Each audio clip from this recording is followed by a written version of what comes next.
So in a rational function, the end behavior and the horizontal asymptotes are determined by in one of three fashions.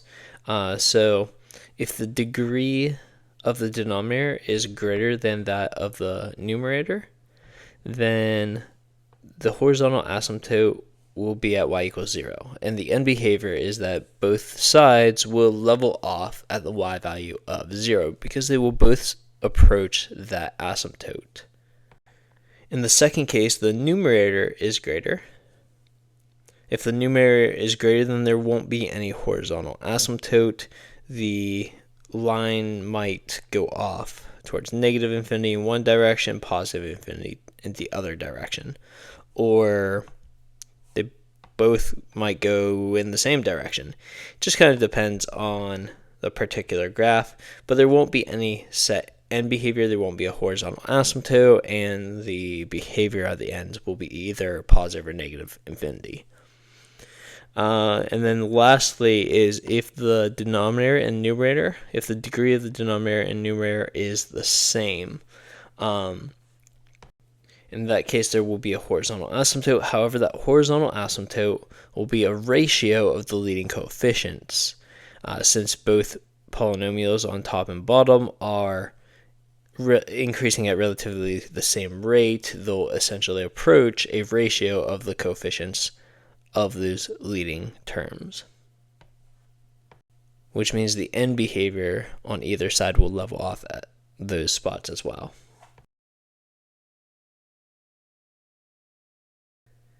Okay, so in this example, we are asked to find the vertical and horizontal asymptotes of the function. F of x equals 3x minus 2 over the quadratic x squared plus 7x plus 12. So first, since we just took a look at the horizontal asymptotes, I'm going to go ahead and do horizontal asymptotes. And that's determined by the three different cases where the higher exponent is. So if we look, we can see our higher exponent is in the bottom of the fraction, bottom of this rational expression, which means it follows case 1 on the chart earlier. So our asymptote will simply just be y is equal to 0. For the vertical asymptotes, it's a little bit more complicated.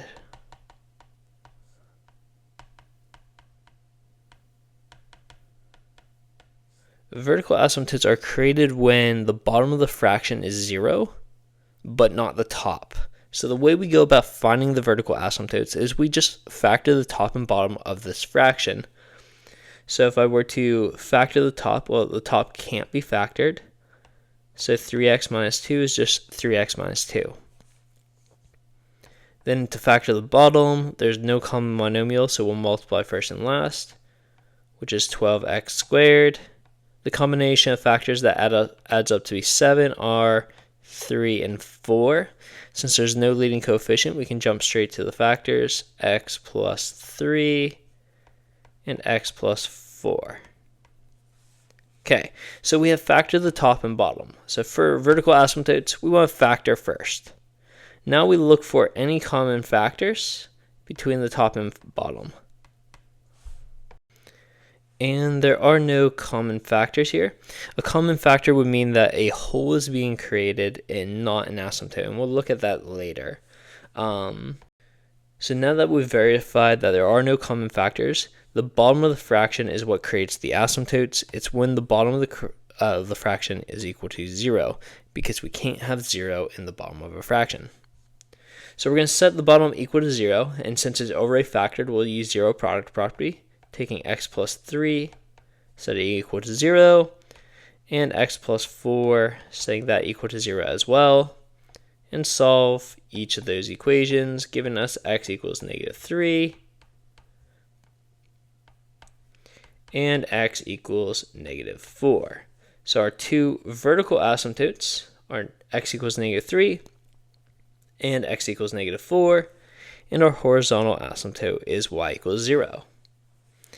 As an additional note, just about end behavior, since we know it has a horizontal asymptote of y equals 0,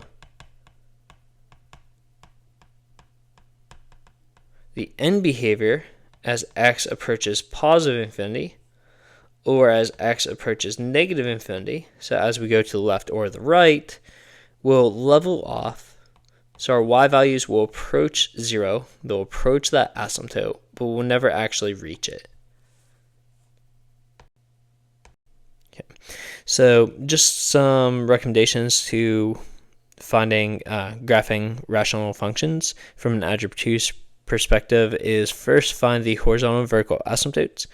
Then we're going to choose some values on each side of the x-axis and evaluate them to find the y values that go with it. Sometimes if we have two vertical asymptotes, this might mean choosing a point from each section. It might mean choosing multiple points from each section.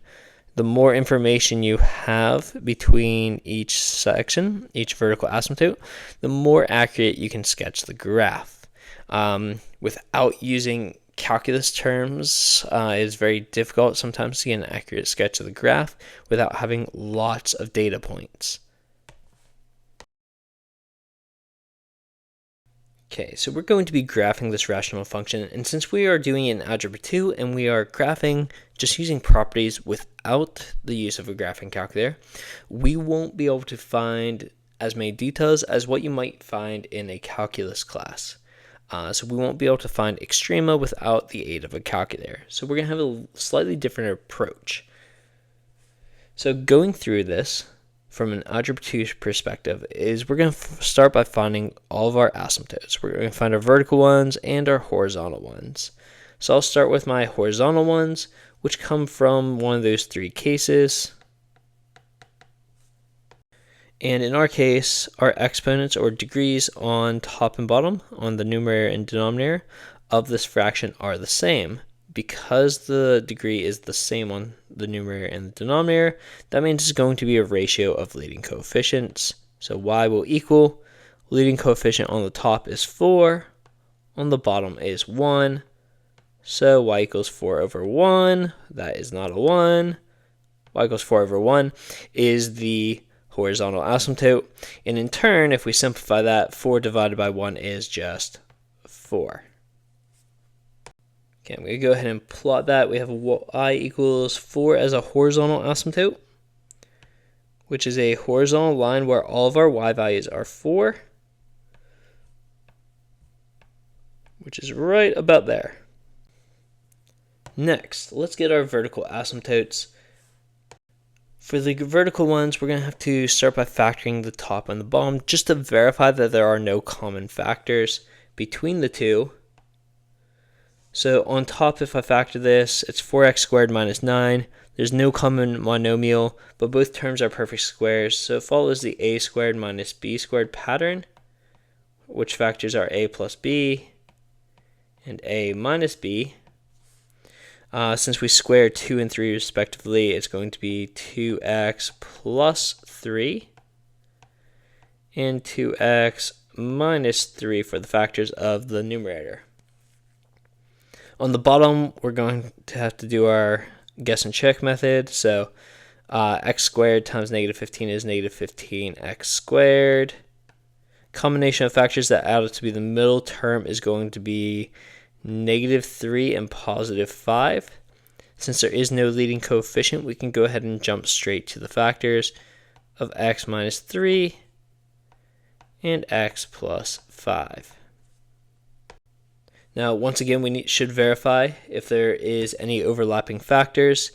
We do not have any overlapping factors, therefore we don't have to worry about holes. We can focus on just the asymptotes, and the asymptotes, vertical asymptotes, will come from the factors in the bottom. We cannot have the bottom of the fraction equal to 0, so we'll check where it's equal to 0 to find locations of the asymptotes. And because it's in factored form already, we'll set each factor individually equal to 0, and then solve each of those. Give me x equals 3 and x equals negative 5 as my vertical asymptotes.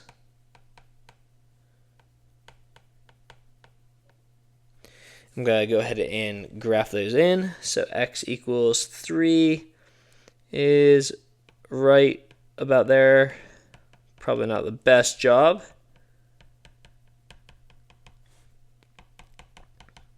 There we go. And x equals -5 is about right here. Maybe not the best accuracy there with placing it. But there we go. Okay. Now, as I said, we are doing this in Algebra 2, so our technique here is going to be a little bit different. But what we're going to do is we're going to kind of pick a value on each side of the asymptotes, and we're going to plug it into our function to give the location of that point. So in this first region, I think I'm going to pick x equals -8. Middle region, I'll pick x equals 0. And this last region, I'm going to pick x equals +8. Okay, starting with f of -8. If I plug -8 in, 4 times -8 squared minus 9 over -8 squared plus 2 times -8 minus 15. Okay, so if we continue to simplify this, on top, if we simplify that, we get 247, while on the bottom we'll get 33. And dividing that through, we get about 7.484.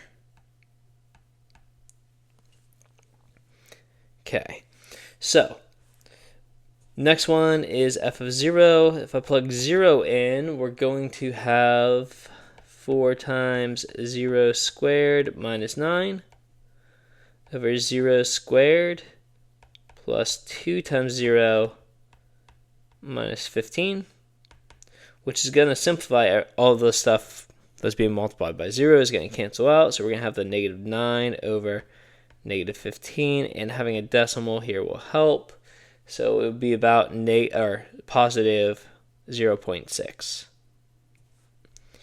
Then for my third point I checked was 8. If I plug 8 in, 4 times 8 squared minus 9 over 8 squared plus 2 times 8 minus 15. If I deal with this one, I have 247 on top. On the bottom, we end up with 65. And if we divide that through, we end up with about 3.8. I'm going to plot each of these, and then we're going to also pull this up on Desmos and take a look at what's actually happening here before we draw it in.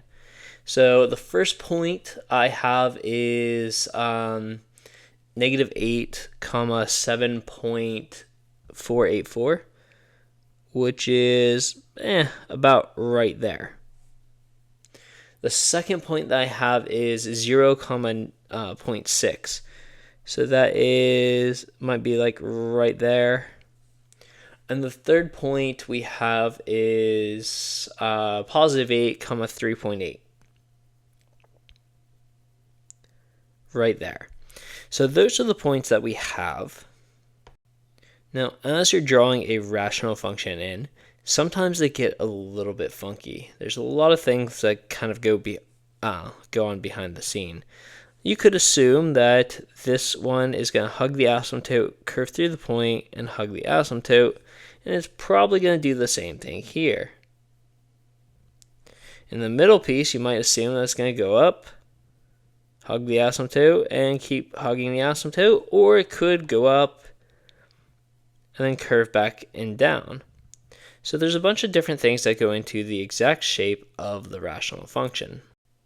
Okay, so I've taken the time to graph this here in Desmos, and you can see that it's not exactly the format that I drew out. Usually just picking 3 values will not give you quite the detail you need to properly sketch it. In fact, if you look at this graph, it is coming up between the axes. like I predicted for the first one. But here in the middle, it does drop back down instead of going across and hugging the asymptote going up. So it does drop back down. And it looks like that is the high point, so that's nice.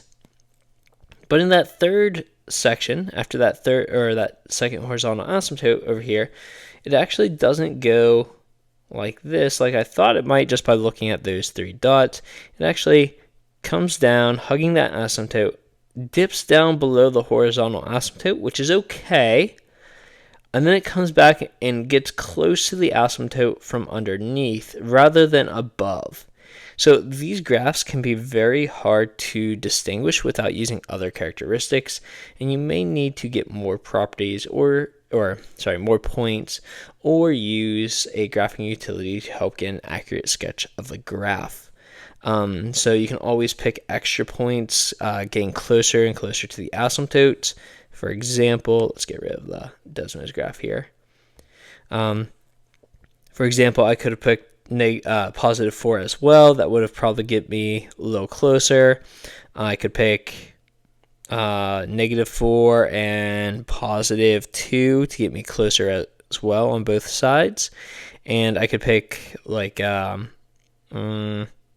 negative 6 because it's negative 5. I can also do like negative 5.5 just to get some closer values to those asymptotes, as well as some that are a little bit farther away. But these can have a wide variety of characteristics and shapes, so the more details you have, the easier it is to accurately sketch the graph. I'm going to try to sketch this in as best as possible. There we go. Kind of a little ugly, but Going up on the bottom. Yeah, my lines are totally not straight. And then for this last section, we have it coming from the top and then dipping down below the horizontal asymptote and then approaching from underneath. So if you were to try to get an accurate graph of that, you would need a lot more points than just the 3 that we used here. So in this example, we would want to just take a look at the difference between holes and asymptotes when we're doing these. So holes come from the same idea as asymptotes do. They come from when the bottom of the fraction is 0. However, the difference is that holes come from when the bottom of the fraction is 0 as well as the top, versus asymptotes come from where only the denominator, the bottom of the fraction, is 0. So if I take a look at the simple equation, f of x equals x minus 3 over x squared minus 9 as my example, and I go to find the asymptotes, well, if I look at the factored version, it's x minus 3 over x plus 3 and x minus 3. And if I were to set the bottom equal to 0, and kind of ignore the fact that I have a common factor in the top and bottom, I would get x plus 3 equals 0, giving me x equals negative 3, and x minus 3 equals 0, giving me x equals positive 3. With this, before talking about the significance of them being the same, we're going to pull up a graph on Desmos. Okay, so here I have a graph on Desmos. This is the graph of the function that we're looking at right now. Based on what we just saw, there would be 2 asymptotes. If we ignore the fact that there was a common factor on top, there would be 2 asymptotes. But we can only see one asymptote at x equals negative 3. That's the only asymptote we can actually see. Well, the other spot that we found was x equals positive 3. So let's go ahead and graph that. X equals positive 3 is right there. There's clearly not an asymptote there. So what is actually happening? There we go. We're being a little uncooperative. Okay, so what's actually happening here? If I go and drag my pen along this, the graph of our function, what happens when I get to 3?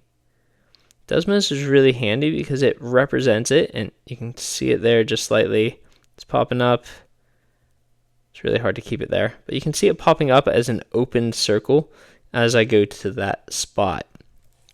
Now the significance of this is because there is a common factor in top and bottom that could be canceled out, that factor is going to create a hole rather than an asymptote. So in summary, x equals -3 is still a vertical asymptote.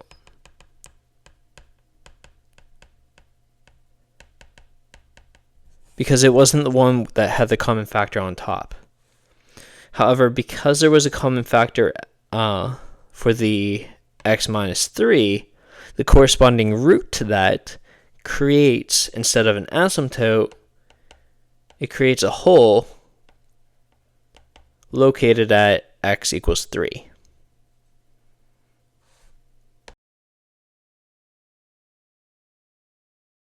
Okay, in this example, we are asked what is the connection between the function f of x equals 4x over the difference of x minus 3 and the reciprocal function y equals 1 over x. So note the difference between the reciprocal and a rational function is a reciprocal function is a specific type of rational function, just like a square is a specific type of rectangle. It's more restrictive. A reciprocal function has x only in the bottom and to no exponents. A rational function may have x in the bottom and top, as well as exponents as well. So in this case, this is a rational function, and we're just going to be comparing it to the reciprocal function. If we actually rewrite this rational function using something we did in the previous unit, which is long division, we could also probably use synthetic as well, but if we do long division here, dividing 4x by x minus 3, so 4x, and we would need a placeholder for the constant term of 0. Just going through, we would have to multiply by 4, giving us 4x minus 12. Subtracting them, those would cancel out, giving us positive 12. So we'd have a remainder of positive 12. In other words, we can rewrite the function 4x, or the expression 4x over x minus 3 as 4 plus 12 over x minus 3. If I look at this closely now, you can see that this is indeed a reciprocal function. We have x in the bottom of the fraction to the first power. There are no other x's. That makes this just the transformation of a reciprocal function. And this rational function here is just a more, or a different way of writing the same thing. Now, not all rational functions are reciprocal functions, but in this case, they are related, which means we can also go on to describe transformations.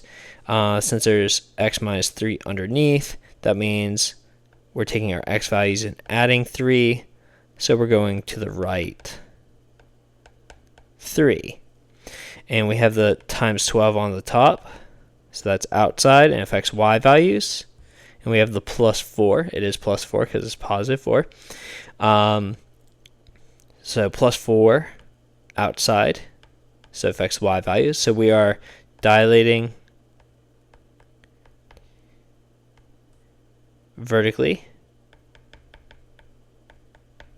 specifically a stretch vertically, by a factor of 12, and we are translating up 4.